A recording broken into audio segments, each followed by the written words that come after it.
안녕하세요. 10년차 프리랜서 은지입니다. 네, 저번에 제가 저희 수지님 모시고 영상 찍은 게 반응이 너무너무 좋아서 오늘 수지님을 한 번 더 모시고 왔어요. 안녕하세요. 저는 고작 1년차 프리랜서지만 여기 나오게 되었습니다. 네, 저번에 그 영상이 페이스북에서도 좋아요 많이 찍히고 기사로 나갔는데 그것도 조회수가 한 30-40만? 이렇게 나왔어요. 그죠? 네. 사람들이 좀 알아봤어요, 수지님? 네, 지나가다가 막 물어보셔가지고 별명이 하나 생겼어요. 퇴3월천. 퇴사하고 3개월 만에 월 1,000만 원 벌다. 와, 대박이다. 가장 많이 물어보셨던 거는 수지님 저도 월 1,000만 원 버는 거 봐 알려주세요. 하도 많이 물어보시는데 네네. 저도 사실 방법을 잘 모르겠어요. 그냥 사실 어쩌다 보니까 또 어떤 곳에서는 좀 강의도 해달라 막 이런 부탁도 들어오고 있어가지고 제 혼자 힘으로는 안 될 것 같아서 우리 이제 10년차 선배님이 계시잖아요. 프리랜서가 어떤 유형으로 돈을 벌 수 있는지 우리가 한번 유형화 시켜보는. 그래서 오늘의 주제는 프리랜서는 돈을 어떻게 버나 여러 가지 저희 깔때기 얘기 좀 해볼까요? 네. 일단 근데 수진님이나 저나 거의 프리랜서니까 제일 많이 돈을 버는 방식이 외주지 않을까. 그쵸. 가장 노예형. 그렇죠. 노예형. 제가 알기로는 월 1,000을 벌었다 하는 분들은 외주를 여러 개를 따서 돌렸어. 그러면 1,000이 넘는 거야. 그죠? 그러다 이제 한번 현타가 오죠. 그쵸. 저는 궁금한 게 수진님은 그런 외주 받을 때 금액 단가 산정 같은 거 어떻게 하세요? 저는 그냥 제 월급을 제가 정했어요. 그거를 시간으로 그냥 사실 쪼갰어요. 그러면 이 프로젝트에 내가 얼마의 시간을 투입하냐에 따라서 그렇구나. 나랑 좀 다르긴 하다. 근데 저는 받을 때 건수로 계약을 하거든요. 몇 건의 콘텐츠가 올라간다. 그러면 내가 건수를 더 많이 채울 수 있으면은 더 받는 거죠. 훨씬 더 많이 벌 수 있는 거죠. 저는 그거는 이제 안 되는. 그리고 저는 사실 이제 외주를 조금 많이 줄이고 지금은 컨설팅을 되게 많이 하는 편이거든요. 그래서 어떻게 SNS를 좀 관리하면 좋을지 컨설팅을 해주고 회사에서 자체적으로 운영할 수 있도록 컨설팅 해주는 거 하는데 수진님도 컨설팅 업무 좀 많이 하지 않나요? 승진하신 거네요. 저는 아직까지는 그냥 내가 조언을 해주는 것만으로는 돈을 아직 부르지는 못하고 있어요. 저도 언젠가는 은진이처럼 몇 시간 얘기하고 돈 받을 수 있는 그런 수익을 창출해보고 싶네요. 근데 좀 저희 둘 다 공통점 중에 좀 재밌는 수익 모델도 있는 것 같아요. 그죠? 커넥트 수수료?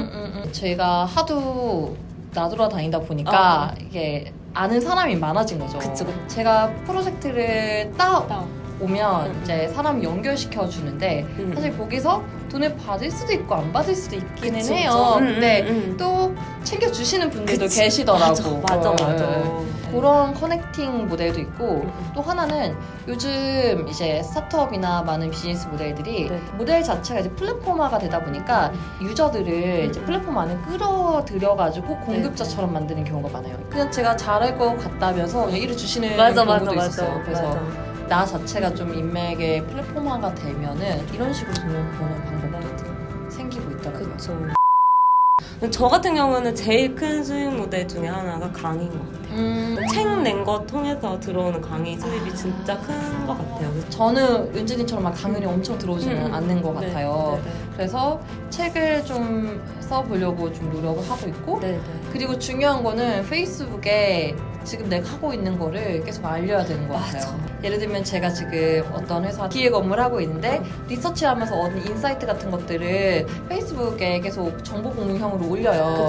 그러면 내가 어느 정도 그거를 알고 있는 사람으로 포지셔닝이 되어 있으니까 돈을 받는 건 아닌데 예를 들면은 뭐 이런 걸로 해가지고 온라인 세미나 같은 거 한번 퍼실리테이션 해줄 수 있냐 뭐 이 정도의 요청은 들어와요. 이제 그런 게 좀 커지면은 강연 수익처럼 좀 커질 텐데 그러기 위해서는 출판이나 브런치나 진짜 중요해요. 이걸로 강의를 좀 많이 띄고 싶다 그런 생각하면은 좀 약간 기술서나 실용서적이 좀 더 도움이 많이 되는 것 같아요. 그리고 요즘에 사람들이 가장 관심 갖고 있는 게 자동화 수입이죠. 맞아요. 왜냐면 이게 사람들이 다 아는 거야. 이제 내 몸 갈아가지고 일하는 거에 대한 대가, 돈 그거랑 건강이랑 물물 교환했다가 진짜 엿된다. 그거를 아니까 뭔가 내가 자고 있는데도 돈이 들어있었던 구조에 대한 고민을 많이 하는 것 같은데 생각보다 이거 세팅하는 게 쉽진 않은 것 같아요. 맞아요. 예를 들면 저도 온라인 강의 찍은 게 있어서 거기가 이제 찍기만 하면 수입이 들어오는 그런 상황인데 일단 찍을 때 응급실 한번 실려갔고 죽을 뻔하고 그 다음에 찍고 나서 그렇게 이제 내가 투자한 만큼의 큰 수입이 나냐를 놓고 보면은 우리가 월급을 대체할 수준은 절대 안 된다는 거죠. 그래요? 이해되죠?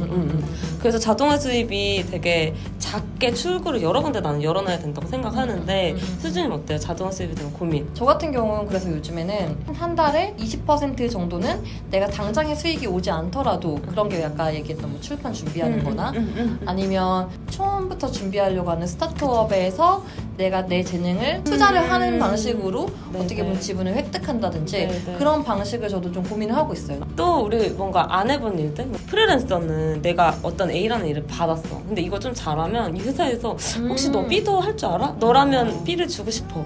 그러면서 아니 저 안 해봤는데 그러면 맡겨. 근데 그쵸. 그렇게 해서 좀 내가 안 해본 일들 하는 경우가 좀 많은 것 같아요. 맞아요, 예를 들면 저 뉴스레터 세팅하는 것도 해보고 상세 페이지 제작하는 거 진짜 또 얻고 배우는 것도 많은데 근데 그렇다고 내가 다 하게 되면 내가 뾰족해지지 않으니까 그건 어떻게 하는 게 좋을까요? 수준은 어때요? 좀 전 다 봤습니다. 아 진짜? 그거는 이제 처음 들어왔을 때는 이거 그냥 한번 해보자. 맞아. 이런 느낌으로 그죠. 일을 받아요. 맞아. 나는 배우고 싶은 일일 때.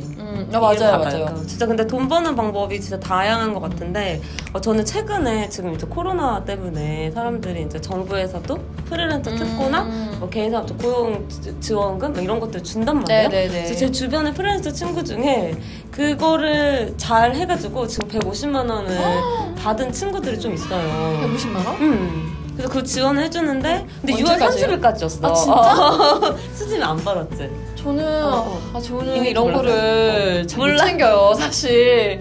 솔직히 자비스 이거 영상 찍는 거 아니었으면 종합소득세 신고 이런 것도 잘 못 챙겼을 것 같아요. 걸린다고. 근데 이거를 하려면 뭐가 중요하냐면 자기가 종합소득세나 프리랜서인 경우에 이미 예전에 신고를 다 해놨어야 제출하는 서류가 그렇게 안 많아요. 아니 저는 바로 할 수 있었겠네요. 그쵸. 수진님 저번에 신고했죠? 했죠. 뭘로 했죠? 자비스로 했죠. 나 못하겠어. 그러면은 그때 뭐 신고 서류 낼 때 뭐 내야 됐어요? 제가 아마 소득금액 증명원인가? 소득금액 증명원. 근데 그게 저는 종합소득세 신고를 다 하니까 그냥 홈택스 들어가서 그거 떼서 하거나 제가 알기로 이제 통장 내역 같은 거를 이제 6개월치를 입증을 해야 통과가 돼서 이제 그 돈을 받을 수가 있는데 근데 그거를 이제 받으려면 이런 거를 종합소득세를 다 무조건 미리 신고를 해놓으면 그냥 신고하는 데는 한 30초에서 1분 정도밖에 안 걸리는 거죠. 근데 다들 일단은 그거를 신고를 안 해놓으니까 이런 거 왔을 때 일단 첫 번째로 수진님 같은 경우 몰라. 모르고 두 번째로 알아도 못해 바로. 기회가 그쵸. 있을 때 준비가 맞아. 되어 있어야 되는데. 그러니까. 그러면 종합소득세 신고 안 한 분들은 이 서류를 하나하나 다 한 땀 한 땀 준비를 해가지고 이런 것들을 신고를 그렇게 해야 되는데 일단은 지금 이번 시즌 지났고 근데 이제 종합소득세를 신고 기간이 지나고 또 할 수가 있어요. 프리랜서한테 제일 중요한 게 우리 3.3% 떼고 받잖아. 이 떼고 받는 돈을 나중에 우리가 환급 받을 수 있단 말이야. 이거를 지난 5년치 거를 다 계산을 해서 내가 매년 100만 원씩 돈을 받은 게 있어. 그러면은 3만 원씩 계속 돌려받으니까 15만 원 돌려받는 거죠. 그렇게. 저도 학교 다닐 때 되게 인턴이나 알바나 차곡차곡 쌓아놨었거든요. 그러면 그거를 그 자비스에서 조회해보면은 얼마 환급 받을 수 있는 게 나오는 거예요. 그쵸. 그러면은 이거는 신고하는데 수수료는 얼마예요?